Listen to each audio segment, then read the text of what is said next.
Date before which election shall be completed. 24 December 2024 కల్లా election జరగాలి. ఈ నేపథ్యంలోనే ఎలక్షన్ నిర్వహిస్తున్నట్టుగా ఎలక్షన్ కమిషన్ చెప్పుకొస్తోంది. అప్డేట్స్ అందించేందుకు మా ప్రతినిధి రాజేష్ సిద్ధంగా ఉన్నారు.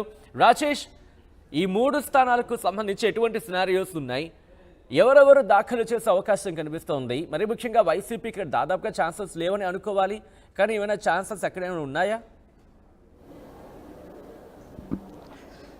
ఖచ్చితంగా ప్రస్తుతానికైతే వైసీపీకి రాజ్యసభకు సంబంధించిన విషయంలో అవకాశం లేదని చెప్పాలి. ఎందుకంటే ఎమ్మెల్యేల సంఖ్య కేవలం 11 మాత్రం ఉంది కాబట్టి రాజ్యసభకి వెళ్ళే అవకాశం తక్కువ ఉందని చెప్పాలి. ఇక ప్రస్తుతం ఉన్నటువంటి వైసీపీకి దాదాపుగా 11 మంది రాజ్యసభ సభ్యులు ఉన్నారు. వాళ్ళలో ముగ్గురు మోపిదేవి వెంకటరమణ, ఆర్ కృష్ణయ్య, అదేవిధంగా బేద మస్తాన్ రావు, వీళ్ళ ముగ్గురు కూడా రాజీనామా చేసిన నేపథ్యంలో ఆంధ్రప్రదేశ్లో వీళ్ళ ముగ్గురు స్థానాలను భర్తీ చేస్తూ నోటిఫికేషన్ అయితే ఇవ్వడం జరిగింది. డిసెంబర్ 3న నోటిఫికేషన్ జారీ అయింది.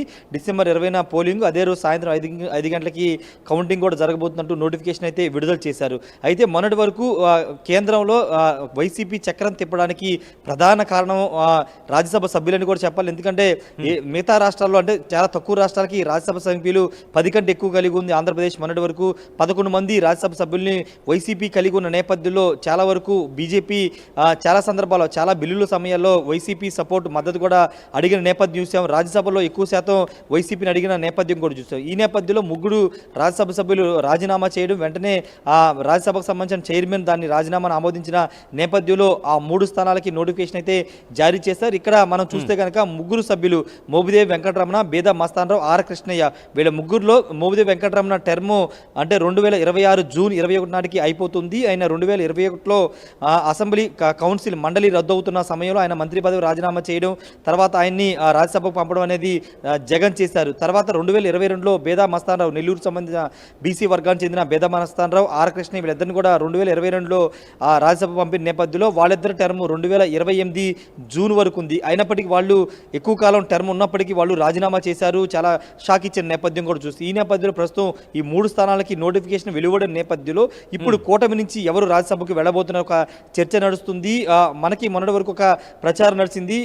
గుంటూరు మాజీ ఎంపీ గల్లా జయదేవ్ రాజ్యసభకి వెళ్ళబోతున్న ఒక ప్రచారం జరిగింది. ఒకవేళ ఇప్పుడు 3 స్థానాలు ఖాళీ అవుతుంది కాబట్టి గల్లా జయదేవ్ ఏమన్నా రాజ్యసభకి టీడీపీ పంపిస్తుందో, లేకపోతే చాలామంది ఆశావాహనులు రాజ్యసభ కోసం ఎదురు చూస్తున్న నేపథ్యంలో ఇంకెవరైనా వెళ్ళబోతున్నారో దానిపైన క్లారిటీ అయితే రావాల్సింది. ఇప్పుడు ప్రస్తుతానికి నోటిఫికేషన్ విడుదలైంది కాబట్టి ఈ 10 రోజుల్లో పూర్తి స్థాయిలో పార్టీలు అటు జనసేన, టీడీపీ, బీజేపీ 3 పార్టీలు కలిసి కూర్చుని ఎవరిని పంపాలి ఏంటి దానిపై నిర్ణయం తీసుకునే అవకాశం కనబడుతుంది. కూటమిలో 3 పార్టీలు ఉన్నాయి, అక్కడ 3 ఖాళీలు ఉన్నాయి. అంటే ఒక్కొక్క పార్టీ నుంచి ఒక్కొక్కరిని తీసుకునే అవకాశం ఉందా, లేకపోతే కూటమి చర్చించుకున్న తర్వాత తెలుగుదేశం పార్టీకి వెళ్ళే అవకాశాలు కనిపిస్తున్నాయా? ఎటువంటి చర్చ జరుగుతోంది?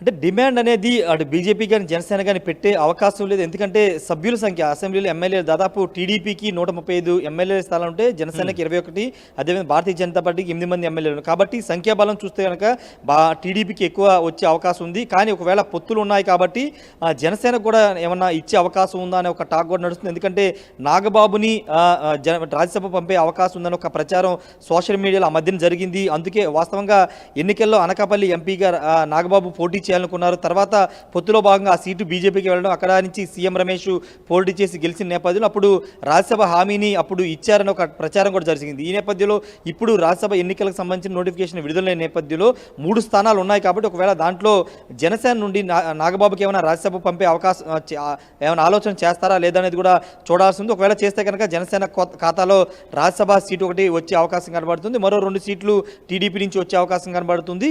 ఇంతకుముందు మాట్లాడినట్టు గల్లా జయదేవ్ కానీ లేకపోతే ఇతర ఏమన్నా ఇంక ఈక్వేషన్స్ పరిశీలన చేసి చంద్రబాబు ఇద్దరిని పంపించే అవకాశం అయితే కనబడుతుంది. చూడాలి మరి 3 పార్టీలు కలిసి కూర్చుని నిర్ణయం తీసుకునే అవకాశం ఉంటుంది కాబట్టి ఈ వారం 10 రోజుల్లో దీనిపైన క్లారిటీ వచ్చే అవకాశం ఉంది. ఒకవేళ జనసేన కనుక రాజ్యసభ కేటాయిస్తే దాదాపుగా నాగబాబే రాజ్యసభకు వెళ్ళే అవకాశం అయితే ఎక్కువ శాతం కనబడుతుంది. సచిన్.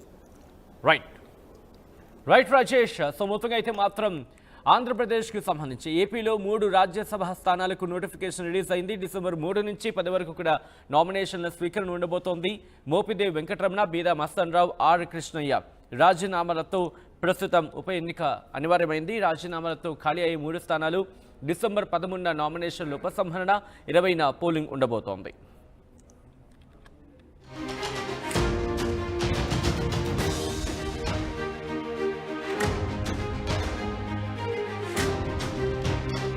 ఆర్టీవీ యాప్ వార్తల్ని క్షణాల్లో చదివే అవకాశం ఉంటుంది. ఒక న్యూస్ పేపర్, ఒక టెలివిజన్ ఛానల్ మీ చేతుల్లో ఎప్పుడూ ఉంటాయి.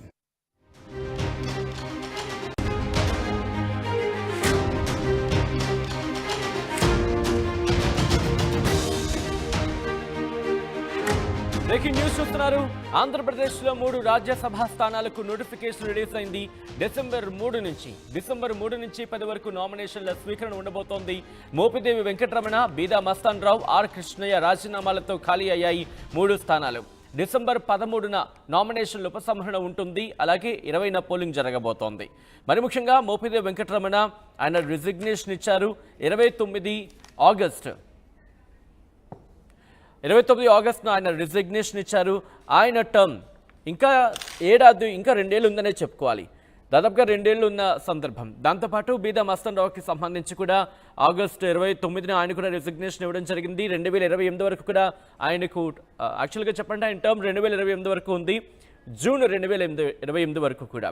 ఆ తర్వాత చూసుకుంటే ఆంధ్రప్రదేశ్కు సంబంధించి ఆర్ కృష్ణయ్య కూడా ఇటు సెప్టెంబర్ 20